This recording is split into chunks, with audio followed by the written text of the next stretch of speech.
بسم اللہ الرحمن الرحیم۔ جی این سٹوری دیکھنے والے تمام دوستوں کو السلام علیکم۔ پیارے دوستو، ایک بڑھیا تھی۔ وہ بڑھیا اپنا سارا زیور گہنا پہن کر کہیں جا رہی تھی۔ گہنا کیا تھا؟ یہی کانوں میں جھمکے تھے، باہوں میں کنگن تھے اور گلے میں ہار تھا، مگر یہ سارے زیور تھے سونے کے۔ بیچاری بڑھیا کے پیچھے دو ٹھگ لگ گئے۔ دونوں بڑے چال باز اور مکار و عیار تھے۔ دونوں ٹھگ آپس میں گہرے دوست بھی تھے۔ دونوں چاہتے تھے کہ بڑھیا سے سارے کا سارا زیور ہتھیا لیں، لیکن بڑھیا نے بھی اپنے بال دھوپ میں سفید نہیں کیے تھے۔ وہ ٹھگ تو ٹھگ تھے ہی، یہ بڑھیا بھی ان کی نانی تھی۔ ایک ٹھگ نے آگے بڑھ کر بڑھیا سے الیک سلیک کے بعد پوچھا کہ بڑی اماں کہاں جا رہی ہو؟ بڑھیا بولی، بیٹا شہر جا رہی ہوں۔ پھر تو بہت خوب ہوا۔ ٹھگ بولا، بڑی اماں ہم بھی تو شہر جا رہے ہیں۔ بڑھیا نے کہا، اچھا بیٹا ٹھیک ہو گیا، تو چلتے ہیں۔ تھوڑی دور چلنے کے بعد ایک ٹھگ بولا، بڑی اماں کوئی ایسی کہانی سناؤ جس سے سفر میں تھکان بھی نہ ہو اور وقت بھی جلد کٹ جائے۔ بڑھیا بولی، بیٹا میں بھلا کون سی کہانی سناؤں، تم ہی کچھ سنا دو۔ دوسرا ٹھگ بولا، ہم کہانی سنائیں؟ ٹھیک ہے بڑی اماں، مگر بڑی اماں مگر ہماری ایک شرط ہے، اور وہ شرط یہ ہے کہ اگر تم نے ہماری کہانی کو جھوٹ کہا تو ہم تمہارے کنگن اتار لیں گے۔ بڑھیا نے ان کی یہ شرط مان لی اور ایک ٹھگ کہانی سنانے لگا۔ بڑی اماں ہماری ایک گائے تھی، بڑی خوبصورت، موٹی موٹی آنکھیں تھیں اس کی، لمبے لمبے کان تھے، دودھ اتنا دیتی تھی کہ ہم دوہتے دوہتے تھک جاتے تھے، لیکن دودھ پھر بھی ختم نہیں ہوتا تھا۔ اس میں ایک خاص بات یہ بھی تھی کہ اگر ہم اس کے داہنے سینگ پر بیٹھ جاتے تو مغرب میں پہنچ جاتے تھے، اور جب بائیں سینگ پر بیٹھتے تھے تو مشرق میں آ جاتے تھے۔ پاکستان بننے پر جب ہم قافلے کے ساتھ پاکستان آ رہے تھے تو ہم پر فسادیوں نے حملہ کر دیا۔ ایک سنسناتی ہوئی گولی آئی اور ہماری گائے کو لگی، جس سے ہماری گائے بیچاری وہیں ڈھیر ہو گئی۔ بڑا افسوس ہوا۔ بڑھیا نے افسوس ظاہر کرتے ہوئے کہا، بڑی اماں اب کوئی کہانی تم سناؤ۔ ٹھگ نے جب تیر نشانے پر نہ لگتے دیکھا تو بڑھیا سے بولا، اب تم کہانی سناؤ۔ بڑھیا بولی، میں کہانی سناؤں؟ ٹھیک ہے تو سنو۔ بڑھیا نے کہا، اگر تم نے میری بات کو غلط جانا تو تمہیں 100 روپیہ دینا پڑے گا۔ ٹھگوں نے کہا، ہمیں منظور ہے۔ تو پھر سنو بیٹو، جب میری شادی ہوئی تو میرے والد نے ایک بیل بھی مجھے جہیز میں دیا تھا۔ بیل بڑا اچھا تھا، کسی کو کچھ نہ کہتا تھا۔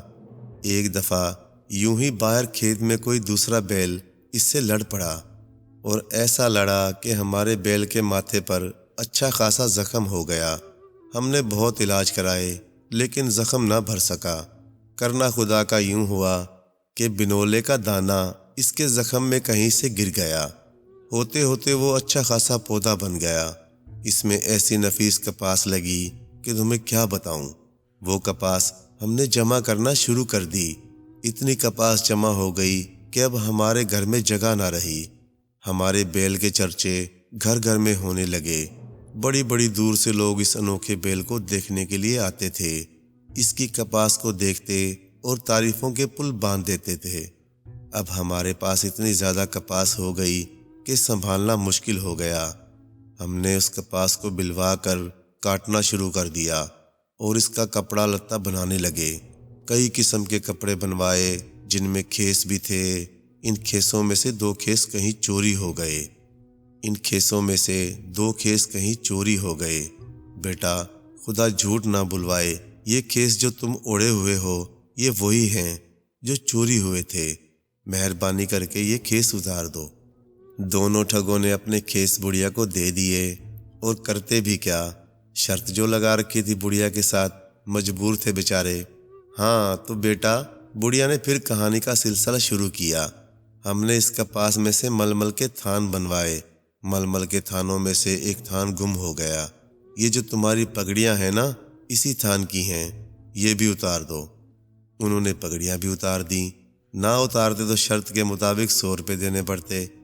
اب شہر نزدیک ہی تھا۔ ایک ٹھگ بولا، بڑی اماں بھوک لگ رہی ہے۔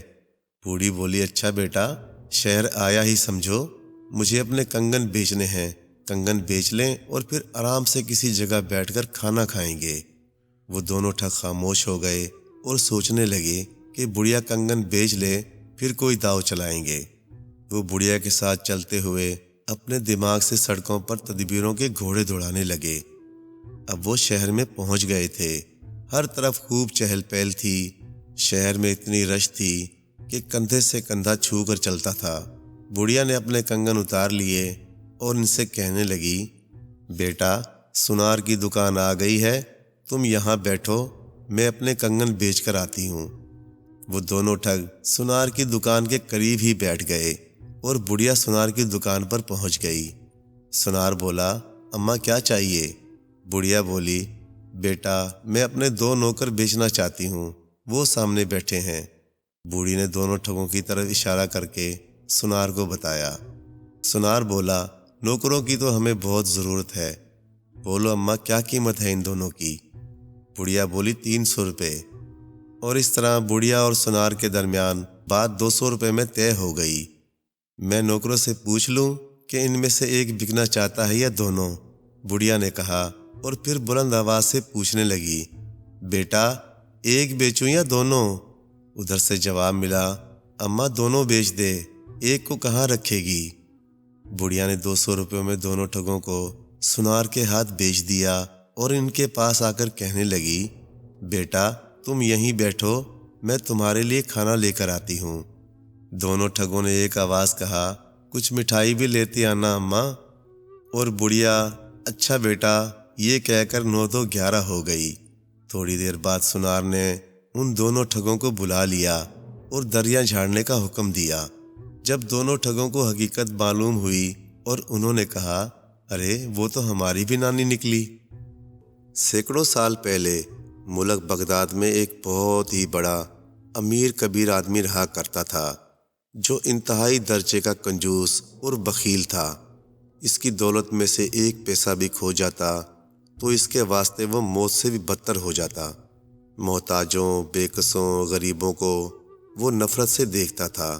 ان کو ایک پیسہ دینا تو بڑی بات ہے، ان کے پاس جو کچھ ہوتا وہ بھی چھین لینا چاہتا تھا۔ بھلا اس سے زیادہ بھی کوئی اور ذلیل ہوگا؟ ایک دن کا ذکر ہے کہ وہ 500 اشرفیوں کی ایک تھیلی لے کر بازار گیا۔ راستے میں اس کی تھیلی کہیں گر گئی۔ جس وقت وہ گھر آیا، وہ اپنی 500 اشرفیاں کھو چکا تھا۔ اس کی آنکھوں تلے اندھیرا چھا گیا۔ ہائے میں لٹ گیا لوگو، میری 500 اشرفیوں کی تھیلی گم ہو گئی۔ امیر آدمی پاگلوں کی طرح چلاتا ہوا بازار کی طرف بھاگا۔ لوگ اس کی حالت دیکھ کر ہنس رہے تھے۔ کنجوس آدمی ہر ایک سے پوچھتا تھا، کیا تم نے میری تھیلی کہیں دیکھی ہے؟ اس کے اندر 500 اشرفیاں تھیں، مہربانی کر کے کوئی تو مجھے بتا دو، نہیں تو میں برباد ہو جاؤں گا۔ لیکن ہر ایک شخص نے کہا، ہمیں نہیں معلوم۔ اس کے حواس باختہ ہو گئے تھے۔ 500 اشرفیوں کا گم ہو جانا گویا اس کے لیے بڑا حادثہ تھا۔ ہر آدمی اس کنجوس اور مغرور امیر آدمی کا مذاق اڑا رہا تھا۔ ہر جگہ چیمیں گوئیاں ہو رہی تھیں۔ تمام بغداد میں یہ خبر آگ کی طرح پھیل گئی کہ بغداد کے سب سے امیر کبیر اور دولت مند کی 500 اشرفیوں کی تھیلی گم ہو گئی ہے۔ ہر جگہ اس کنجوس کی اشرفیوں کا ذکر ہونے لگا۔ تھوڑی دیر بعد کنجوس آدمی کا دماغ ٹھیک ہوا۔ اس نے سوچا کہ اس طرح اشرفیاں نہیں ملیں گی، منادی کرانی چاہیے۔ یہ سوچ کر وہ منادی کرانے والے کے پاس گیا اور اس سے کہا کہ تم تمام شہر میں منادی کرا دو کہ جو شخص میری اشرفیوں کی تھیلی ڈھونڈ کر لائے گا، میں اسے 1 اشرفی انعام میں دوں گا۔ منادی والے نے کہا، جناب، محض 1 اشرفی کے لیے کوئی 500 اشرفیاں کیوں کر لائے گا؟ کم از کم 50 اشرفیاں تو دینی چاہیے۔ کنجوس نے چیخ کر کہا، اوہ، میں برباد ہو جاؤں گا، میں تو 10 اشرفیوں سے زیادہ نہیں دے سکتا۔ منادی والا ہنس کر بولا، تو کیا آپ 15 اشرفیاں بھی نہیں دے سکتے؟ اس طرح تو کوئی بھی آپ کی اشرفیاں واپس نہیں کرے گا۔ آخر منادی والے نے تمام شہر میں اعلان کر دیا، اسی شہر میں ایک غریب کسان رہتا تھا۔ جس وقت اس نے یہ اعلان سنا تو اس نے اللہ پاک سے دعا مانگی کہ اے اللہ، اگر مجھے وہ تھیلی مل جائے تو میں اس امیر آدمی کو وہ تھیلی واپس کر کے انعام حاصل کروں اور کوئی اچھا سا کام شروع کر دوں۔ کسان اسی فکر میں گھر سے نکلا، ایک بازار سے گزر رہا تھا کہ اچانک اس کی نظر تھیلی پر پڑی۔ اس نے جلدی سے تھیلی اٹھا لی اور کھول کر دیکھا تو اس میں 500 اشرفیاں تھیں۔ کسان تھیلی کو لے کر اس کنجوس امیر آدمی کے پاس پہنچا اور تھیلی اس کے حوالے کی۔ کنجوس دل ہی دل میں بہت خوش ہوا اور اپنی اشرفیاں گننے لگا۔ جس وقت فارغ ہوا تو کسان نے اپنا انعام مانگا۔ کنجوس آدمی نے ناراض ہو کر جواب دیا، انعام کیسا؟ کسان نے جواب دیا، جس کا آپ نے وعدہ کیا تھا کہ تھیلی لانے والے کو 15 اشرفیاں انعام میں دی جائیں گی۔ کنجوس آدمی نے کہا کہ میری تھیلی میں 515 اشرفیاں تھیں، تم نے تو خود ہی اپنا انعام نکال لیا ہے، جاؤ بھاگ جاؤ یہاں سے، ورنہ تمہیں جوتے مار کر باہر نکال دیا جائے گا۔ غریب کسان بولا، میرا انعام دے دیجئے، نہیں تو میں قاضی کے پاس جاتا ہوں۔ کنجوس آدمی نے کہا، جاؤ بڑے شوق سے، تمہیں ایک پائی بھی نہیں دوں گا۔ یہ کہہ کر غریب کسان کو دھکے مار کر گھر سے نکال دیا۔ کسان سیدھا روتا ہوا قاضی کے پاس گیا۔ اس نے تمام واقعہ قاضی کو سنایا۔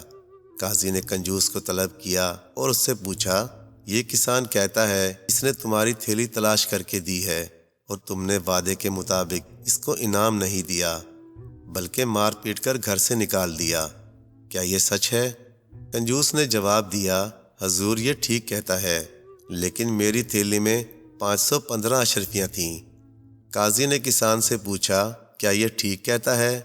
کسان نے کہا، حضور یہ بالکل جھوٹ کہتا ہے، مجھے جس وقت یہ تھیلی ملی میں نے اسی وقت واپس کر دی، اس میں صرف 500 اشرفیاں تھیں۔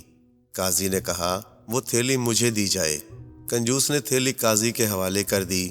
قاضی نے کسان سے پوچھا، کیا یہ وہی تھیلی ہے جو تمہیں ملی تھی؟ کسان نے جواب دیا، جی ہاں۔ قاضی نے کنجوس سے کہا، اس تھیلی میں صرف 500 اشرفیاں ہی آ سکتی ہیں، اس سے زائد کی گنجائش ہی نہیں اس تھیلی میں، اس لیے یہ تھیلی کسی اور کی ہے۔ قاضی نے یہ فیصلہ سنانے کے بعد کسان سے کہا، اے کسان، یہ تھیلی تمہاری ہے۔ یہ سن کر کسان کے غمگین چہرے پر مسکراہٹ آ گئی، لیکن کنجوس آدمی کے چہرے کا رنگ پھک ہو گیا۔ وہ افسوس کرنے لگا کہ میں نے کسان کو 15 اشرفیاں کیوں نہیں دیں؟ افسوس، مجھے 500 اشرفیوں سے ہاتھ دھونا پڑیں گے، مگر اب کیا ہو سکتا تھا، کسان کو اس کی ایمانداری کا انعام مل گیا۔ پیارے دوستو، کہانی اچھی لگے تو لائک کریں، شیئر کریں اور مزید اسی طرح کی قصے کہانیاں دیکھنے کے لیے دیکھتے رہیں جی این اسٹوری ٹی وی۔ جزاک اللہ۔